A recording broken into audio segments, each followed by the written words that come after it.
오늘 주시는 하나님 말씀은 마태복음 5장 7절 말씀입니다.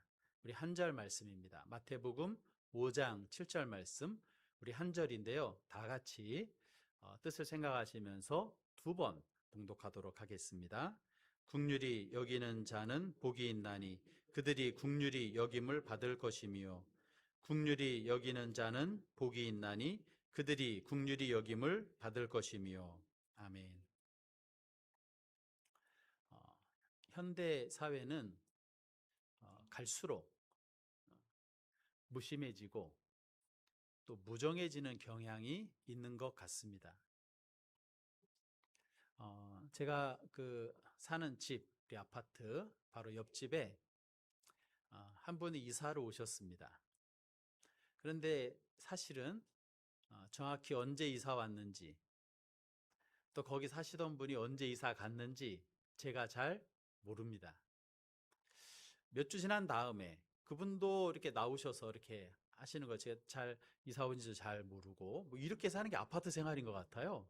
제가 뭐 새벽처럼 나왔다가 일하고 저녁에 들어가니까 그냥 들어가면 문도 그대로고 뭐 이러니까 그렇죠. 근데 몇 주 지난 다음에 그 주인분을 만났습니다. 그래서 반갑게 인사를 했습니다. 강아지를 끌고 이렇게 나오더라고요. 그런데 처음에는 몰랐는데요, 자세히 보니까 아는 분이었어요. 그래가지고 인사를 했어요. 우리 교회도 오셨던 분이세요. 이렇게 참 서로 보고 놀라고 또 웃었습니다. 이 도시에서 산다는 것이요, 서로에 대해서 무관심하기 쉬워지는 것 같습니다. 여러분, 도시에서는 도로를 걸어갈 때 많은 사람들이 이제 오갑니다. 신호등을 건널 때도 오는 사람이 있고 또 가는 사람이 있습니다. 누군지 알려고 하지도 않고 누군지 알려고 해도 알 수도 없습니다. 이것이 바로 도시에서 살아가는 우리의 모습, 무심하고 무정한 하게 살기 쉬운 도시 생활인 것 같습니다. 예수님 당시에도요, 사회적인 분위기가요, 굉장히 무정하고 무심했습니다. 예수님 당시는 왜 그러했느냐면요, 마을 사람들끼리 같이 사는 사람들이 속속들이 다 알았거든요. 그런데 그 당시의 사회 분위기는요, 율법을 굉장히 중요하게 생각했습니다. 그래서요, 율법적인 판단에 의하여서 살아가는 그러한 사회였습니다. 그러다 보니까 옳고 그름을 많이 따졌고요.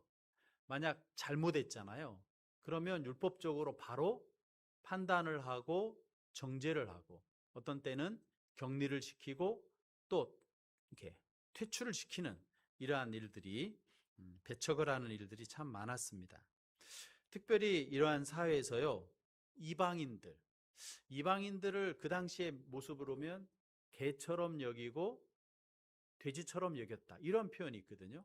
이방인들은 그 사회에서 이렇게 정을 느끼고 정착하기 참 어려운 그러한 사회였던 것을, 그러한 기록들을 보면서 우리가 느낄 수가 있습니다.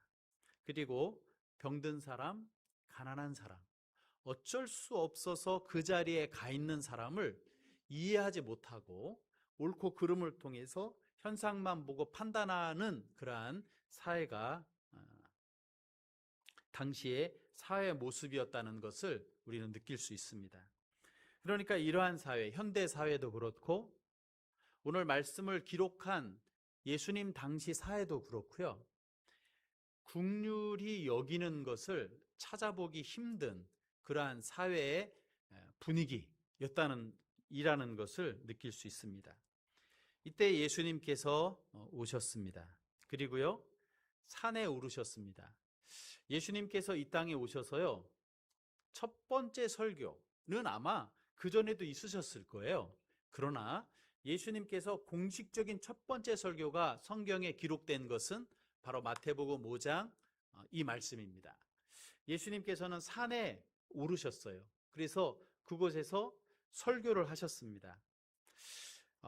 예수님께서 첫 번째 설교하신 그 설교 중에 또 첫 번째 그 내용은 복이었습니다. 왜 그랬을까요?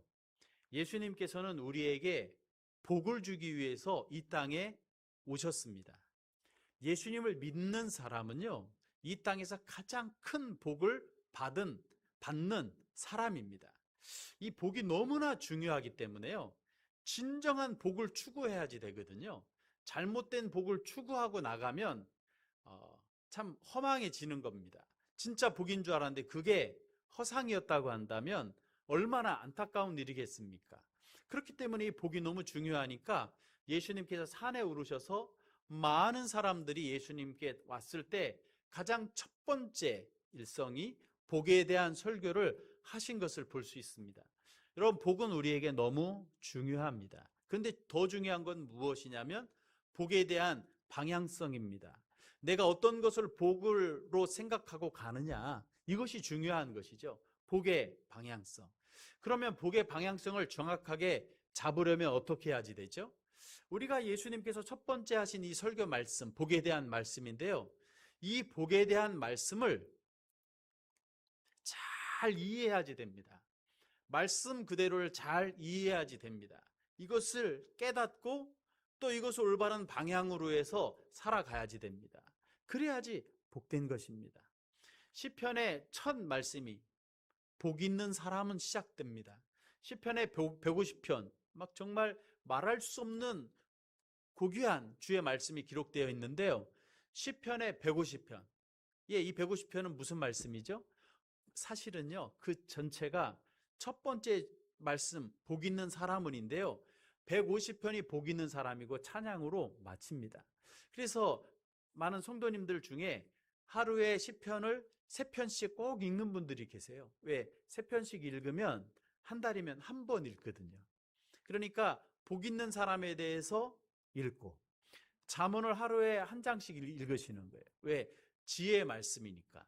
그러니까 복에 대해서, 그리고 또 지혜에 대해서 평생 묵상하며 살아가야 되겠다, 경건을 추구하는 분들이 이렇게 하시는 분들도 계십니다. 여러분, 복에 대한 분명한 방향성을 가져서 진정한 복을 받는 우리 모두 되기를 주님의 이름으로 축원합니다. 특별히 팔복 생각하면서요, 내가 복 받기로 작정하고 이 말씀을 한 주 한 주 묵상하고 그날 들은 말씀을 주중에 또 생각하면서 복 받기를 작정하며 나갈 수 있는 우리 되기를 원합니다. 네, 복 받고 싶은 분이 많이 없네요. 그렇게 되기를 축원합니다. 이미 복을 받았어요. 그러니까 복 받은 사람으로 살아가고 내가 받은 복을 확인하면서 더 풍성한 그 복을 누릴 수 있는 우리 모두 되기를 소망합니다. 여러분, 그렇게 하기 위해서요, 예수님께서 2000년 전에 산에 오르셨는데요, 저와 여러분도 산에 오른 마음으로, 지금도 이스라엘에 가면 팔복산이 있습니다. 예수님께서 정확하게 이 팔복을 설교하신 장소는 정확하게 알 수 없습니다. 그러나 예수님께 사역하시고 그동안 다니시던 지역 이름이 나오기 때문에 이곳이라고 추정되는 곳이 있습니다. 그래서 지금 가면 그곳에 교회를 세웠습니다. 그 교회 이름은 팔복교회입니다. 그리고 그 산의 이름을 팔복산으로 정해졌습니다. 많은 사람이요, 이 마이크가 없어도 동시에 들을 수 있는 그런 환경이 조성된, 지금도 저도 이제 성지순례 갔을 때 갔는데요, 참 아름다운 곳입니다. 팔복교회가 있고 팔복산이 있습니다. 여러분, 우리도 팔복을 생각하면서 팔복산에 올라서 또 예한열방교회가 팔복교회가 되어서 이 말씀을 생생하게 듣고 깨달아서 복 있는 사람으로 살아가고 나의 삶이 진정한 복을 추구하고요, 그리고 나의 다음 세대들에게 진정한 복이 무엇인지를 삶으로 보여줄 수 있는 그러한 기성세대가 되어야 될 줄로 믿습니다. 무정하고 무심하고 남을 판단하기 쉬운 이 세상에서요, 예수님께서 오늘 5번째 복을 무엇이라고 선포하시냐면요. 오늘 본문 말씀 다시 한번 뜻을 생각하면서 읽겠습니다. 국률이 여기는 자는 복이 있나니 그들이 국률이 여김을 받을 것이며. 아멘. 이 국률의 뜻은요, 그냥 순수하게 우리나라의 뜻은 가엾게 여겨서 도와준다, 이러한 뜻을 가지고 있습니다. 그런데요, 성경에 기록되어 있는 국률, 이 헬라어는요, 엘레에오입니다. 엘레에오인데요, 엘레에오의 뜻은 뭐냐면 이 국률은 감정을 넘어서는 겁니다. 그리고 실제적으로 손을 내밀어서 도와주는 그 행동, 그것이 바로 국률이다. 그러니까 실천하는 것, 도움의 마음을 가지고 있을 뿐만 아니라 도움을 실천하는 것까지가 성경에서 말하고 있는 국률의 그러한 의미입니다. 여러분, 그런데요, 지금도 우리가 잠시 생각했지만 예수님 당시도 그렇고 지금 살아가고 있는 이 시대도 그렇고 참 많이 무심하기 쉬운 그러한 시대를 우리가 살아가고 있거든요. 여러분, 그러면 왜 대부분의 사람은 무심한, 무정한 삶을 살아가기 쉬울까요? 사실은 다른 사람의 어려움이나 고통에 관심이 없어서가 아닙니다. 긍휼한 마음을 가지고 살아가지 못하는 이유 중에 하나가, 돕지 못하는 이유 중에 하나가 사실은요, 내 문제가 다 해결되지 않아서 다른 사람을 도와줄 수 있는 마음의 여유가 없기 때문일 때가 많습니다. 미래에 대한 불안함이요, 내 마음에 많이 자리 잡고 있어요. 그래서 다른 사람의 고통을 공감할 수 있는 마음의 자리가 많이 없는 겁니다. 그리고 또 실패에 대한 두려움도 큽니다. 우리가 살아가면서요, 내가 이렇게 하다 실패하면 어떡하지? 이러한 급변하다 보니까 그냥 뻔한 것이 아니라 아주 급변하고 경쟁사회를 살다 보니까 이러한 불안함이 현대사회에 누구나 갖고 있는 것입니다. 그리고 많은 질병들이 있고요. 지금은 얼마 전만 하더라도 독감은 그냥 이겨냈는데 독감 예방주사도 맞아야 되고 독감에 걸리면 아주 힘들거든요. 그리고 팬데믹을 지난 지도 얼마 안 됐어요. 그러다 보니까 내 건강, 불현듯 찾아온 여러 가지 약함으로 인한 그러한 마음들이 있으니까 나를 챙겨야 될 것이 너무나 많아요. 그러다 보니까 다른 사람의 고통을 공감하기 쉽지 않은 것 같습니다. 뿐만 아니라 내 안에 있는 욕망들도 많습니다. 내가 조금 더 편하고 내가 좀 더 높고 조금 더 넓어지고 싶은 그러한 마음들, 또 더 의롭고 의로워지고자 하는 좋은 마음인데 이러한 마음들이 내 마음의 자리에 하나씩, 두 개씩, 세 개씩 많이 있다 보니까 고통을 공감할 수 있는 마음의 자리가 내 마음에 없기가 쉬운 겁니다. 그리고요, 현대인들은요, 굉장히 계산적일 때가 많습니다. 내가 만약 도와준다고 했을 때, 만약 이것을 도와줬을 때 나한테 이득이 될까?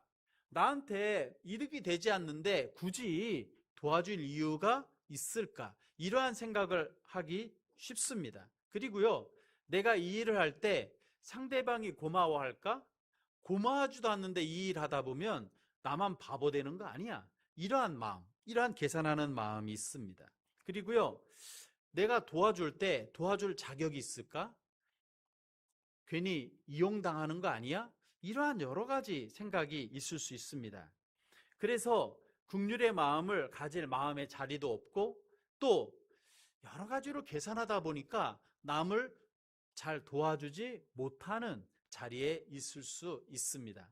여러분, 그런데 우리가 성도로서요, 생각해야 될 중요한 한 가지가 있습니다. 만약에요, 하나님께서요, 이러한 마음을 가지고 계셨다면 이 세상에 어떤 한 사람도, 저와 여러분도 참으로 구원받을 수 없습니다. 하나님께서 이러한 마음으로 우리를 대하셨다면 우리는요, 아무 소망이 없습니다. 하나님은 어떤 하나님이시냐면요, 긍휼의 하나님이세요. 하나님은요, 계산하지 않으시는 분이십니다. 하나님은요, 긍휼이 많으셔서 긍휼로 가득하신 분이 바로 하나님이세요. 그래서 우리가 구원을 받았습니다. 하나님을 믿는 사람은 어떤 사람으로 변화되어 가냐면요, 하나님은 긍휼이 풍성하신 분이시기 때문에 하나님을 믿는 사람은 다시 어떠한 마음이 솟아나게 되고 어떠한 마음이 내 마음에 가득하게 되냐면요, 긍휼한 마음이 생기는 것입니다. 하나님의 마음이 어떠한 마음이신지 에베소서 2장 3절에서요 5절 말씀을 보면 우리가 충분히 알 수가 있습니다. 우리 에베소서 2장 3절에서 5절 말씀 같이 한번 읽겠습니다. 전에는 우리도 다 그 가운데에서 우리 육체의 욕심을 따라 지내며 육체와 마음이 원하는 것을 하여 다른 이들과 같이 본질상 진노의 자녀이었더니 긍휼이 풍성하신 하나님이 우리를 사랑하신 그 큰 사랑을 인하여 허물로 죽은 우리를 그리스도와 함께 살리셨고 너희는 은혜로 구원을 받은 것이라. 아멘. 오늘 에베소서 2장 3절에서 5절 말씀에 보면요, 우리는요 사실은 본질상 진노의 자녀이었습니다. 진노의 자녀였습니다. 그리고 육체의 욕심을 따라 또 허물과 죄로 죽을 사람이었습니다. 이 말씀은 무슨 말씀이냐면요, 우리는요 긍휼을 받을 만한 자격조차도 없습니다. 오히려요 하나님과 원수된 존재였고요, 더 나아가서 하나님을 대적하는 존재였습니다. 어둠 속에 있고 죄 가운데 있어서 하나님을 대적하고 있는 그러한 본질상 진노의 자녀이었는데요, 하나님께서는 자격이 없을 때 무엇을 베푸시냐면 긍휼을 베푸셨어요. 왜? 하나님은 긍휼이 풍성하셔서 그 크신 사랑으로 우리에게 그 큰 사랑을 부어주셔서 긍휼하심으로 구원을 이루게 하셨습니다. 내가 구원받은 것은요, 구원받을 자격이 없는데 구원을 받았어요. 이것을 하나님을 믿게 되면, 예수님을 믿으면 깨닫게 되는 것입니다. 그리고요, 이 모든 것은 무엇으로 말미암아 가능해졌느냐면 하나님의 긍휼하심으로 말미암아, 하나님께서 긍휼하시기 때문에 이것이 가능했습니다. 이 말씀은 무슨 말씀이냐면요, 여러분, 우리가 회개하기 전에 하나님께서 우리를 긍휼히 여기셨다는 말씀입니다. 내가 변화받기 전에 하나님께서 긍휼히 여기셨습니다. 내가 하나님을 찾기 전에 하나님께서 나를 긍휼히 여겨 주셨습니다. 먼저 자격이 없는데 찾아오신 분이 바로 하나님이십니다. 왜? 하나님은 긍휼의 하나님이시기 때문입니다. 그래서 긍휼을 베푸셨습니다. 여러분, 예수님께서 이 땅에 오신 것은요 바로 긍휼하셨기 때문에 이 땅에 오셨습니다. 예수님께서 왜 십자가를 지셨을까요? 우리를 긍휼히 여기셨기 때문에, 우리를, 자격 없는 우리를 구원하실 수 있는 유일한 방법은 긍휼이었기 때문에 긍휼한 마음으로 연약한 피조물의 육신을 입고 이 땅에 오셔서 십자가에서 생명을 내어주셨습니다. 그래서 우리가 구원함을 받았습니다. 십자가의 긍휼로요 우리는요 죄 용서를 받는 놀라운 은혜와 축복을 경험했습니다. 여러분, 긍휼은요 하나님과 우리 사이에 막힌 담을 허는 것입니다. 하나님과 우리의 관계가 완전히 깨어져서 불가능한 관계가 있는데, 십자가가 아니면, 긍휼이 아니면 이 관계를 회복시킬 수 없기 때문에 예수님께서 이 땅에 오셔서 십자가를 지시고 우리를 새롭게 하셨습니다. 그러니까 이 긍휼은 우리에게 너무나 귀한 것이고 긍휼로 인해서 받은 축복이 너무나 큽니다. 여러분, 이 세상에 지금 가장 필요한 거 한 단어를 끌어올린다면 그 단어는 뭘까요? 그 단어가 긍휼이 아닐까요?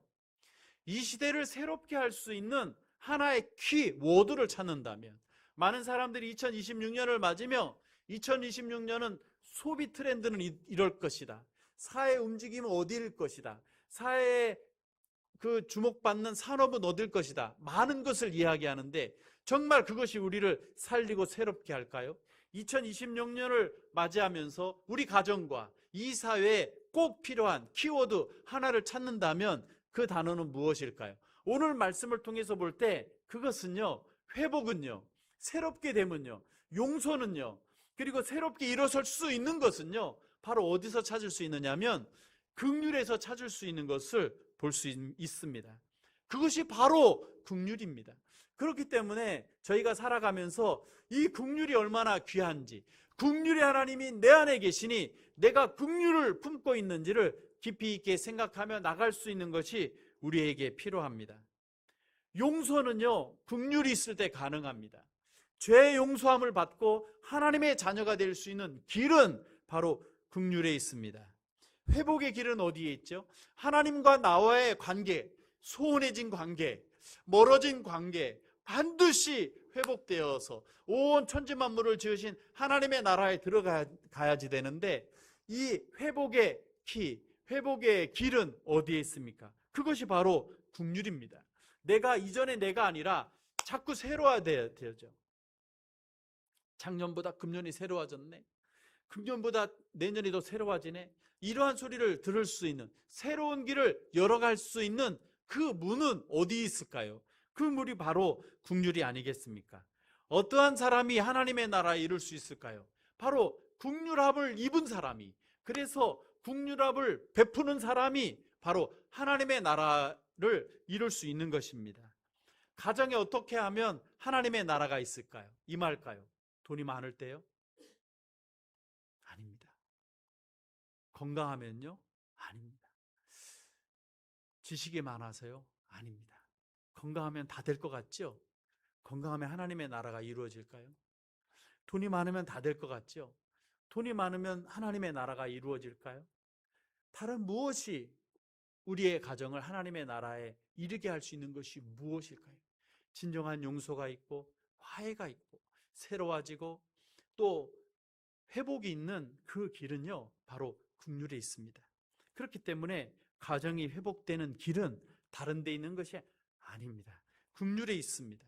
이 민족이 때마다 시마다 갈라지고 갈등하고 또 서로 대립하고 정죄하는 모습들이 반복됩니다. 이 민족이 살아갈 수 있는, 살아날 수 있는, 하나가 될 수 있는 좋은 나라와 사회가 될 수 있는 그 길은 어디에 있을까요? 그것은요, 긍휼입니다. 정죄하기 바쁜 것이요, 성도가 정죄하기 바쁜 자리에 있기 쉽습니다. 교회 공동체가요, 교회 공동체가 되기 위해서는요, 긍휼히 여겨야지 됩니다. 가늠한 여인을 데려왔을 때 누가 먼저 돌로 칠까요? 이것이 율법적인 사회였습니다. 그런데 긍휼의 예수님께서는 뭐라고 말씀하세요? 우리 모두는 그러한 일을 봤을 때 누가 먼저 돌을 던질까? 돌을 들고 이러한 마음을 가지고 정말 정죄받을 수밖에 없는 사람이고 그러한 짓을 했으니 정죄해야지 돼. 이러한 마음을 가지고 나와서 누가 먼저 돌을 던질까? 이러한 마음 갖고 그 죄 지은 사람을 바라보기 쉽거든요. 그런데 예수님께서는 우리한테 뭐라고 말씀하세요? 긍휼의 왕이신 예수님께서는 죄 없는 사람이 먼저 돌로 치라고 말씀하시는 겁니다. 이 예수님의 마음을 가지고 우리가 나아갈 때요, 이 민족도 또 교회도 그리고 또 가정도 이 사회도 회복되고 하나님의 은혜를 경험할 수 있습니다. 나라를 잃은 것도 너무나 마음 아프고 슬픈데요, 나라를 잃은 다음에요, 교회가 큰 분열을 겪었습니다. 일제시대가 지나고 나서 해방의 만세를 불렀거든요. 그런데요, 이 사회가 둘로 나뉘어졌습니다. 친일파인 사람, 친일파가 아닌 사람. 교회도 사회적인 현상에 따라 또 나뉘어졌습니다. 신사에게 참배한 교회, 신사에게 참배한 지도자, 신사에게 참배한 성도, 신사에게 참배하지 않은 교회, 아는 성도, 아는 지도자가 나뉘어졌습니다. 그래서 재건파가 세워졌어요. 그리고 말하는 겁니다. 신사에게 참배한 교회, 지도자, 성도 구원 없다. 이러면서 교회도 나뉘어졌습니다. 이때요, 지금도 살아계신 그 김형석 교수님 계시죠? 김형석 교수님이 당시에 평양에 그 무슨 학교죠? 이 설교 준비할 때도 생각이 났었는데 기록 안 했더니 이제 기억이 안 나네요. 평양에 많은 그 민족의 지도자들을 세웠던 그 학교의 학생이었습니다. 학생으로 서 있는데 일본 순사들이 와서 민족의 지도자들의 앞에 있고 총장이 있는데요, 신사 참배를 하라고 하는 겁니다. 대부분이 기독교였습니다. 그리고 그 지도자들이요, 목숨을 내놓은 사람입니다. 일제시대 때 민족을 위해 학교를 세웠을 때 이미 목숨과 재산을 내놓은 사람들이었습니다. 그런데요, 그 당시에 총장이요, 신사 참배를 했습니다. 눈물을 흘리며 신사 참배를 했습니다. 왜냐하면 신사 참배를 하지 않으면 이 오산학교가 문을 닫습니다. 그러면 이 똑똑한 우리 그 학생들이 다 어디로 가게 되냐면 일본 사람들의 학교를 가게 됩니다. 그러면 이 민족성을 전수할 수 있는 길들, 이 똑똑한 전국에서 모인 학생들 중에 이 민족성을 전수할 수 있는 학생들이 다 일본 학교에서 배우게 되는 겁니다. 그러니까 학교 문을 닫게 되니까 총장이요, 앞에 서서 신사를 참배했어요. 그러면서 눈물을 흘리는 거예요. 그런데 김현석 교수님이 그 눈물을 보았대요. 그리고 전부 다 신사 참배를 한 거예요. 거기에 한경진 목사님도 계셨어요. 거기에 이 김영석 교수님도 계셨어요. 눈물바다가 된 거예요. 그러면서 신앙을 지키고 나라를 살렸어요. 그런데 해방이 되고 나니까 손가락질을 하는 거죠. 한경진 목사님도 그렇고 그 총장도 그렇고 신사 참배를 했다고.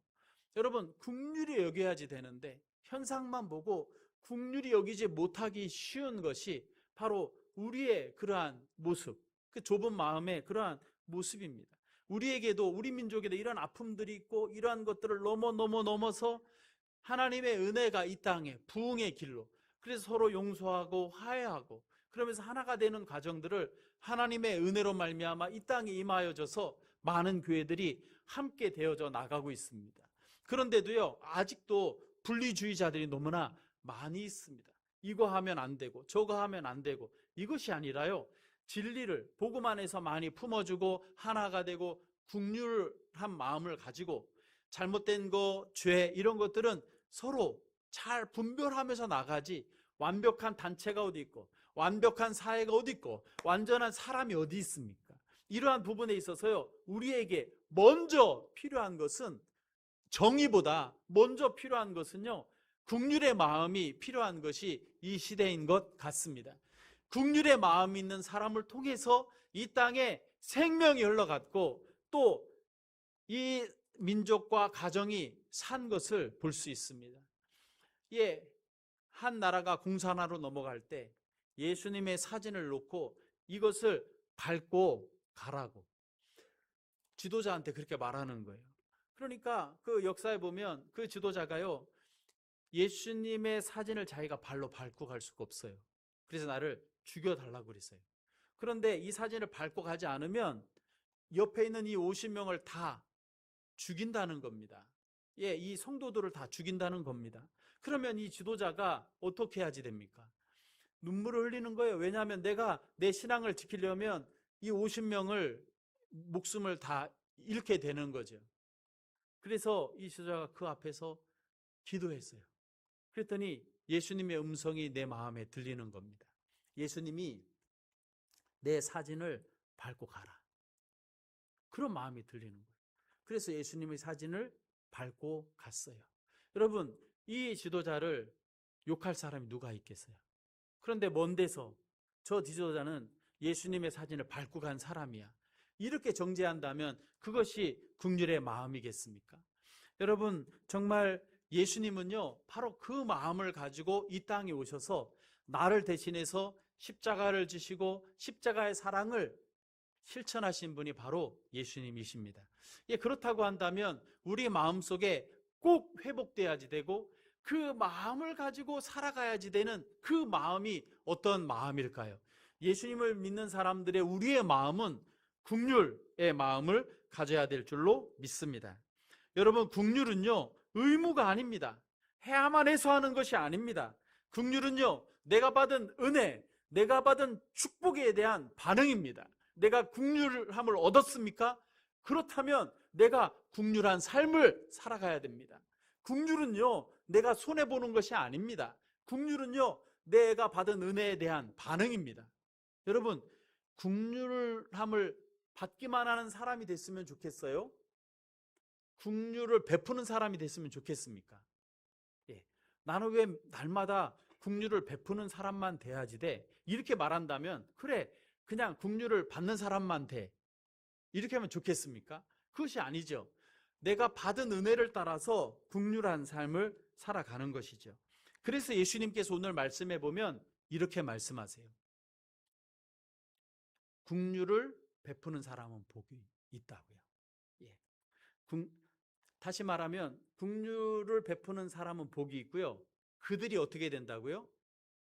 긍휼히 여김을 받는다고 말씀하세요. 그러니까 이 긍휼은요, 순환인 거죠. 내가 긍휼을 베풀잖아요. 그러면 긍휼을 베풀 때 주님의 마음을 또 깨달아요. 그래서 더 큰 긍휼을 경험하게 돼요. 그러면 또 긍휼을 베풀게 돼요. 그러면 더 큰 주님의 마음을 얻게 돼요. 그래서 이 긍휼은요, 이 말씀 자체에 보면 긍휼을 베푸는 자는 복이 있어요. 근데 그들이 다른 어떠한 말이 아니라 처음으로 이렇게 복을 말씀하시는데 긍휼히 여김을 받는데요. 여러분, 긍휼은요, 순환이에요. 긍휼히 여기는 사람은 주님의 더 큰 긍휼을 받고, 주님의 더 큰 긍휼을 받은 사람은 더 큰 긍휼을 베풀고, 이렇게 긍휼은 순환의 법칙이 있는 것을 오늘 말씀을 통해서 우리가 알 수 있습니다. 여러분, 긍휼은 순환이 돼야지 돼요. 그런데 이 순환을 막는 것, 순환을 중지시키는 것, 순환하지 못하도록 그 순환을 막게 하는, 동맥경화를 하게 하는 그러한 자리에 내가 있으면 되겠어요, 안 되겠어요? 안 되겠죠. 안 되겠죠. 긍휼의 순환을 막는 사람이 아니라 긍휼을 순환을 시킬 수 있는 내가 될 수 있도록 기도하며 나가는 우리 모두 되기를 주의 이름으로 축원합니다. 여러분, 갑자기 화를 자꾸 내는 사람을 뭐라고 하죠? 예, 버럭이라고, 버럭이. 예. 그래서 그 뒤에 성을 붙입니다. 만약 송치성을 가진 사람이 버럭버럭 화를 자꾸 내잖아요. 그럼 뭐라 하냐면 버럭송 이렇게 말합니다.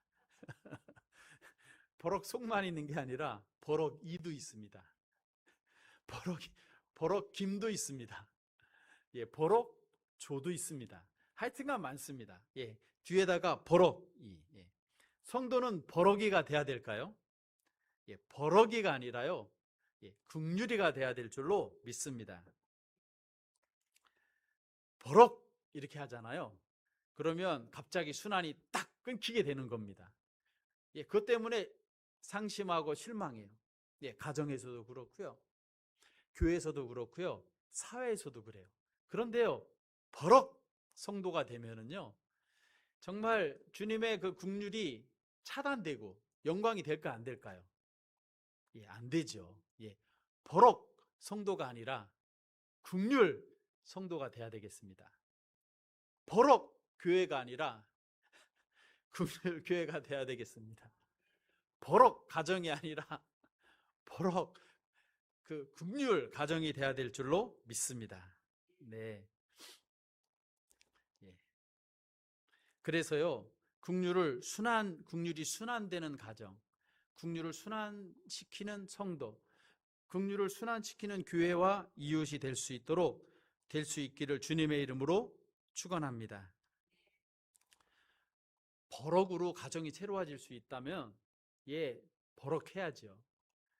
긍휼이 가정을 새롭게 하기 때문에 내가 받은 긍휼로 긍휼을 베풀어야 됩니다. 그러면 가정이 변하고 교회도 변하고 사회도 변하고 민족도 변화되는 줄로 믿습니다. 그렇기 때문에 우리가 마음속으로 외쳐야지 됩니다. 주여, 긍휼의 순환자가 되게 하여 주옵소서. 아멘. 예, 저와 여러분이요, 살아가면서 잊지 말아야 될 것이 있는데요. 내가 받은 그 은혜를 따라서 주여, 긍휼의 순환자가 되게 해 주십시오. 그래서 변화를 이끌고 또 내가 변화받고 살리고 회복시키고 용서하게 해주십시오. 내가 용서받았는데요. 국률의 단어 이름은 용서인데 용서보다 국률은 더 광범위한 의미를 가지고 있거든요.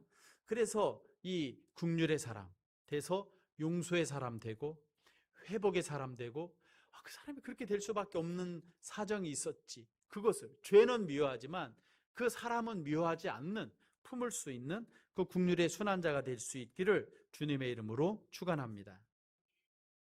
우리 옆에 있는 분한테요. 한번 이렇게 이야기 설교 시간이지만 서로 고백했으면 좋겠습니다. 국률의 순환자가 됩시다. 우리 옆에 있는 얼굴 보시면서 국률의 순환자가 됩시다. 국률의 순환자가 됩시다. 정말입니다. 정말이죠. 우리 3번 한번 외쳤으면 좋겠습니다. 국률의 순환자가 되게 하소서. 우리 3번 외치고 오늘 말씀 마무리했으면 좋겠습니다. 국률의 순환자가 되게 하소서. 국률의 순환자가 되게 하소서. 국률의 순환자가 되게 하소서. 아멘. 이러한 축복이 저와 여러분들에게 있기를 간절히 소망합니다. 한 가지 말씀만 더 좀 나누고 오늘 말씀을 마치려 합니다. 오늘 말씀 준비하면서요. 2026년을 준비하면서요. 이 국률의 순환자가 되는 데에 대해서요. 이주민에 대해서 좀 마음을 좀 가졌으면 좋겠다는 생각이 많이 들었습니다. 그 2026년에는요. 이주민에 대한 부분들, 이방인들을 주님께서 품으라 하셨는데요. 교회는 선교하는 곳이거든요. 그래서 해외 선교 많이 가잖아요. 그런데요, 지금은요, 열방이요, 우리 품 안으로 들어와 버렸어요. 그래서 해외도 나가야 되지만 이미 열방이 우리 품 안에 있어요. 여러분, 우리 교회가 무슨 교회죠? 예한 열방교회. 열방교회잖아요. 열방이요, 우리 안으로 들어와 버렸어요, 이제요. 그래서요, 이제 200만 명이 넘어 한 300만 명이 되어 가고 있고요. 아주 급상승하고 있어요. 곧 1000만 명이 될 것 같대요. 그러니까 이주민이 들어왔는데요. 지금은 이주민들은 약자처럼 보입니다. 그런데요, 조금 더 지나면요, 강자가 될 겁니다. 왜요? 유럽을 보면 알 수 있잖아요. 지금 뉴욕 시장도요, 미국의 뉴욕 시장도 누가 됐어요? 바로 이주민이었던 사람이 뉴욕의 젊은 사람, 30대가 시장이 되었잖아요. 시간이 지나면요, 우리나라에도 그러한 현상이 나타날 수 있어요. 이미 이주민 초등학교가 생겼고, 이주민 사장이 생겼고, 이렇게 되거든요. 그럼에도 불구하고 아직 이주민은 좀 약자에 있어요. 여러분, 이러한 시대에요, 우리나라의 미래가, 우리 사회가 행복한 사회가 되고요, 살기 좋은 사회가 되기 위해서는 어떤 사회가 돼야 되냐면요, 국률이 여길 때 미래가 있어요. 그런데 참된 국률을 이때 지금 말해야 될 곳이 어디냐면요, 교회거든요. 교회를 통해서 복음의 전달자, 국률의 전달자가 될 때요, 우리나라의 앞날은요, 하나님의 나라가 임해요. 그들은 아주 철저하게 서로 감시를 하는 데가 참 많아요. 이맘도 있고 5명에 한 사람이 이맘이에요. 서로 다 관리를 해요. 근데 교회 나오고 싶어도 나오지 못해요. 이럴 때 우리의 마음이 어떤 마음이어야 되냐면, 정말 주님 앞에서 내가 국률함을 받았기 때문에 우리 안에 온 열방을, 예수님 안에서 열방을 품는다는 마음인데요, 이 마음은 국률의 마음이 되어야지 됩니다. 정관에도요, 이 이주민 마트가 생겼고요, 많은 이주민들이 있거든요. 이 국률의 마음을 볼 때 이주민들을 잘 섬길 수 있는, 그리고 국률의 마음을 가지고 복음 전달자, 국률의 순환자가 되어야 되겠다는 이 마음 가지고 나아갈 때 미래가 있을 것 같아요. 그러한 은혜가 있기를 위해 준비하고, 그리고 준비하면서 서로 나아갈 때 한 마음으로, 그래서 이 국률의 마음 가지고 사회와 교회와 민족과 가정이, 나의 삶이 복받은 삶, 국률의 순환자의 축복을 누리는 역사가 있기를 주의 이름으로 축원합니다.